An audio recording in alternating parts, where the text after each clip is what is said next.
et c'est hyper important que les gens ne prennent pas peur. Tape du top.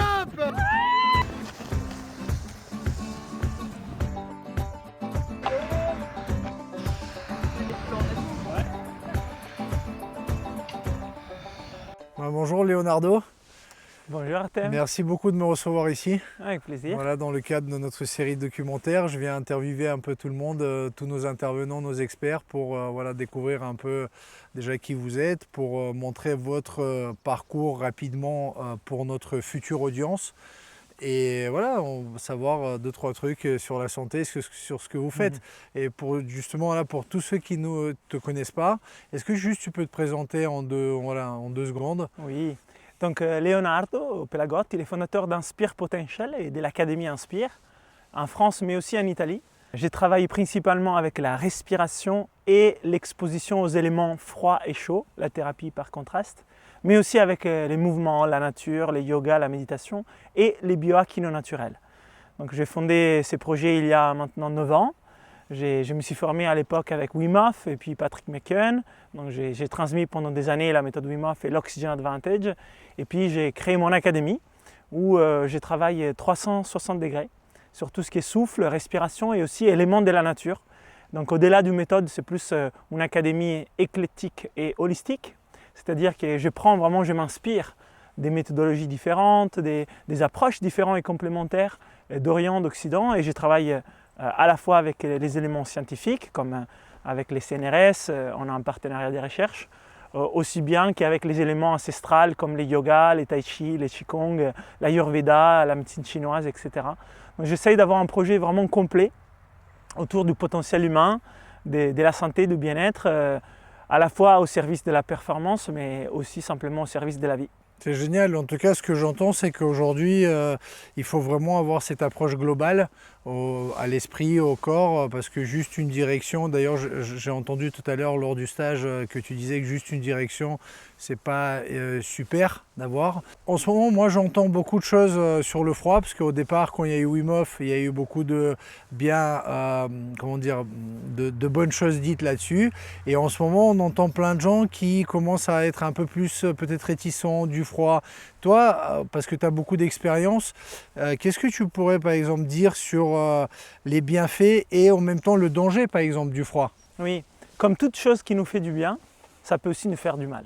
S'il n'y avait pas d'action potentiellement maléfique, il ne pourrait pas y avoir d'action bénéfique. C'est parce que tout élément qui interagit avec nous pour un bienfait peut aussi, si elle est pratiquée mal, si elle est faite mal, si elle est prise sur des doses qui ne sont pas correctes, porter un maléfice entre guillemets. Et les froids, c'est pareil. Et les froids, c'est une force de la nature qui agit sur nous et peut nous amener des bénéfices physiques, psychologiques importants et positifs. Et en même temps, si on fait mal, la pratique du froid peut aussi nous faire du mal. C'est la même chose que dans les sports, dans l'activité physique, dans l'alimentation, dans les exercices de respiration et de méditation. En fait, toute chose qui peut être bénéfique, il faut savoir l'utiliser. Ça n'existe pas juste une chose, c'est bien en absolu. Un juste milieu, oui. Et l'équilibre, et c'est que nous cherchons tous, un équilibre stable et fort. Nous ne voulons jamais aller dans une seule direction. Moi, je prends toujours l'exemple de la voiture. Vous pouvez tourner à droite, à gauche, accélérer, freiner. Si vous pouvez qu'accélérer ou que freiner, ça ne va pas les faire. Si ça tourne qu'à droite, ça ne va pas les faire quand vous devez aller à gauche. Donc, qu'est le froid en soi, c'est ni bon ni mauvais. Qu'est le chaud, ni bon ni mauvais. Qu'est la respiration, qu'est l'exercice physique? Comment on l'utilise? C'est ça la question. À quoi ça nous sert? C'est quoi l'objectif derrière?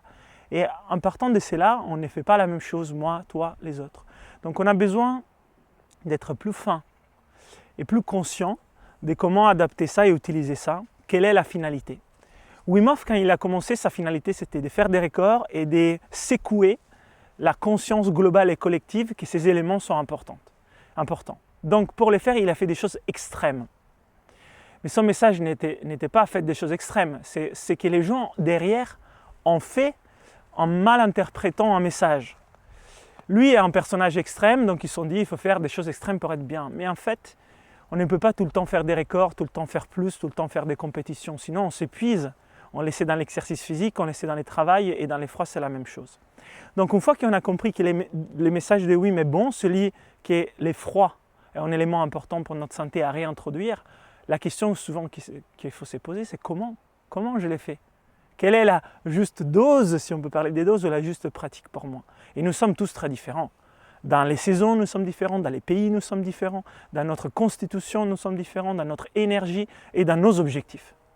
Donc c'est important de créer des protocoles sur mesure, et c'est ça mon travail, celui de l'Académie Inspire, d'aller chercher d'un point de vue scientifique, mais aussi ancestral, parce que certaines choses ne sont pas encore étudiées scientifiquement. Bien sûr. Comment on peut trouver cet équilibre?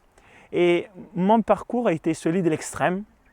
Au départ avec Wim, faire des records, faire des choses exceptionnelles, avec la science et plein de bénéfices, jusqu'à un moment où j'ai fait trop, j'ai dépassé la dose d'équilibre et je me suis, entre guillemets, brûlé avec les froids, comme on peut se brûler avec les feux. Et c'est par les traditions ancestrales que j'ai pu remettre l'équilibre, avec des connaissances très anciennes, peut-être moins scientifiques, mais très valables. Et quoi comme connaissance, par exemple? Juste... L'Ayurveda et la médecine chinoise, Ok. traditionnelle chinoise. J'ai vécu 3 mois entre Inde et Népal, et puis j'ai aussi eu l'occasion d'avoir des praticiens en médecine chinoise, et j'ai retrouvé un équilibre aussi grâce à ça. J'avais déjà senti, bien sûr, certaines choses étaient positives, d'autres il fallait faire attention, mais la science en elle-même n'avait pas encore étudié ces éléments-là. Et donc moi je suis parmi les premiers en France et en Italie à réintroduire ces éléments et à faire les ponts entre science et tradition au niveau du froid. On en parle beaucoup au niveau de la respiration, mais au niveau du froid et du chaud, il n'y en a pas. Et donc c'est vraiment pour ça que j'ai créé l'Académie Inspire, que j'ai créé une formation pour accompagner dans les froids et dans les chauds avec tous ces éléments, parce que je voyais une lacune et aussi un effet des modes, c'est-à-dire les froids c'est bien, faisons beaucoup.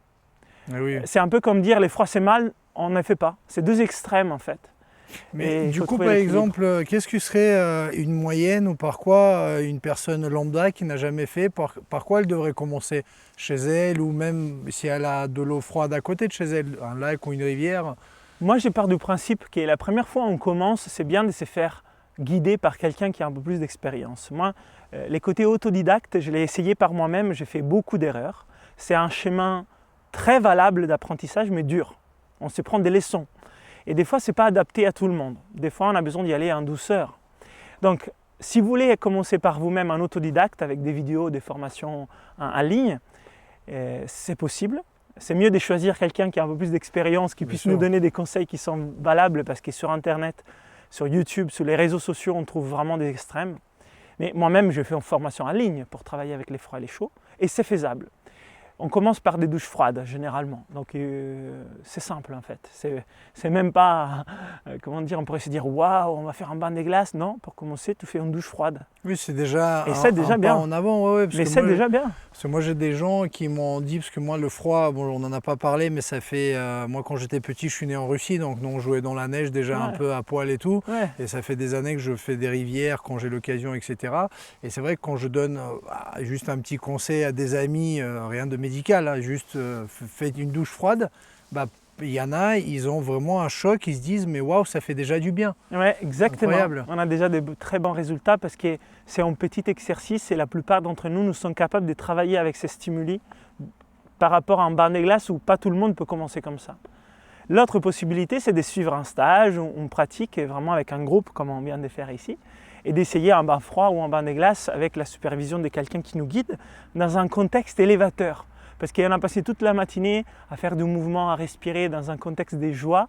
Alors là, le corps a des ressources complètement différentes par rapport à la vie de tous les jours. Donc on peut faire un bain de glace dès la première fois. Parce qu'on est accompagné dans les contextes et par ma présence. Donc tu as vu, tout le monde est rentré, bien sûr, tout le monde l'a fait. Et j'ai senti cette énergie tout à l'heure, on sent la bonne énergie là. Et je trouve que c'est important ce que tu as dit tout à l'heure, c'est de faire les choses en conscience. Oui, la conscience... la présence de ce que nous faisons, la connexion à soi, ce qu'on ressent, la connexion à la nature, c'est une autre façon de pratiquer. On sort vraiment de l'optique chrono, record, compétition et on rentre dans une optique d'écoute de soi, d'observation, d'apprentissage sur soi et de gratitude vis-à-vis des éléments. Parce que comme moi j'arrive à sentir la neige sous les pieds et à dire c'est le froid, l'eau sous la peau et dire merci au lac. C'est toute une autre pratique qui est « Ok, j'ai resté 2 minutes, c'est dur, mais je l'ai fait ». Ok, des fois on peut faire ça, on peut se donner des défis. C'est ok de se donner des défis, mais on ne peut pas tout le temps passer en force. Bien sûr. Donc pour moi, il faut vraiment réhabiliter la façon dans laquelle on pratique aujourd'hui ces types d'exercices, qui ont été un peu galvaudés par des pratiques comme la méthode Wim Hof, qui à la base voulait passer un message autre. C'est pas fait comme Wim, c'était pas ça. Wim, il fait des records, fait des choses qui a risqué sa vie plein de fois. C'est propre à lui, c'est propre à lui. Et même lui, il a dit, j'ai risqué la vie en les faisant. Donc, les messages étaient, c'est important, voyons comment on peut les réintroduire. Et à partir de là, en travaillant de façon consciente, progressive et éduquée, informée, comment chacun peut adapter son protocole à soi. Génial. Et en tout cas, tu as aussi tout à l'heure parlé de SNRS. Oui. CNRS, c'est ça? Ouais. C'est ce qui veut dire déjà, tu m'as dit Centre national des recherches scientifiques. Voilà, et génial parce que je sais qu'en France, on a tendance des fois à un peu être en retard vis-à-vis d'autres coins du monde. Et du coup, est-ce que tu peux m'en dire juste un peu plus des études que vous essayez de faire ensemble? Bien sûr. Donc, il y a déjà plein d'études scientifiques qui ont été faites à l'étranger par rapport aux bienfaits du froid sur les corps et sur les mentales. Et avec les CNRS, on va étudier plus les bienfaits psychologiques de l'exposition au froid en termes de confiance en soi, volonté, énergie, joie. En fait, qualité de vie en partant vraiment d'une approche plus mentale. Pas seulement l'approche du système nerveux, pas uniquement l'approche du système immunitaire, mais plus l'approche de qu'est-ce que ça m'apporte au niveau de la vision du monde et de la vie de tous les jours, de pratiquer l'effroi. Et donc les participants qui ont envie, ils remplissent des questionnaires, il y a des échelles qui sont validées au niveau scientifique pour pouvoir évaluer l'impact que ces exercices ont sur la qualité de vie. Et c'est que des études épidémiologiques ou il y a aussi des tests qui sont faits par rapport à... Pour commencer, on est en train de faire des études épidémiologiques. Oui. Et après, on fera aussi des tests plus physiologiques mais pour l'instant, c'est la première étape. Génial, génial. Non mais je suis très enchanté d'être là, vraiment. Et voilà, je me souviens, j'ai eu raison de te contacter sur les réseaux pour que tu participes parce que franchement, c'est tout ce que tu fais, c'est tout ce qu'on a envie de transmettre dans la série documentaire. C'est pas le côté où rapprochez-vous de la nature, faites ça comme ça, mais c'est vraiment ressentez ce que vous avez au fond de vous, alignez-vous avec vous-même, mais en même temps alignez-vous par rapport à l'extérieur. C'est ce que tu disais tout à l'heure, faire un bain chez soi, c'est bien, mais par exemple aller dans l'eau, remercier l'eau, d'être en conscience que tout est vivant autour de nous, c'est hyper important. Et en tout cas, c'est ce qu'on veut transmettre dedans. Dans la série documentaire. Je te remercie énormément. Si tu as un dernier message à faire passer, je t'écoute avec grand plaisir. Souvent, la pointe de l'iceberg, c'est ce qu'on voit, et là, c'est l'effroi. Mais je vous rappelle que selon moi, les fils rouges de toute notre expérience en tant qu'être vivant, c'est aussi notre respiration. Et donc pour moi, c'est important aussi de travailler avec les souffles et la respiration. Et c'est quelque chose qu'on fait dans mes expériences, dans mes stages et dans mes formations pour vraiment avoir cette synergie, respiration et force de la nature, chaud et froid avec les souffles. Et bien sûr, après moi, j'englobe aussi les mouvements parce que les mouvements font partie de la vie. Mais donc c'est important pour moi de prendre un peu de recul et de voir que ça, c'est la pointe de l'iceberg, quelque chose qui nous intéresse, c'est le froid, mais derrière et en dessous, il y a plein d'autres choses qui permettent d'avoir des fondations stables qui tiennent dans la durée. Et comme je disais tout à l'heure aux participants, on ne peut pas qu'utiliser les froids comme élément de santé. On a besoin d'avoir aussi les chauds, la respiration et avoir une approche globale qui inclut tout ça. Et voilà, donc c'est ce que j'ai fait avec l'Académie Inspire et c'est ça que je voulais partager en plus. C'est génial. Je te remercie en tout cas. Merci Léonard. Merci beaucoup. Merci.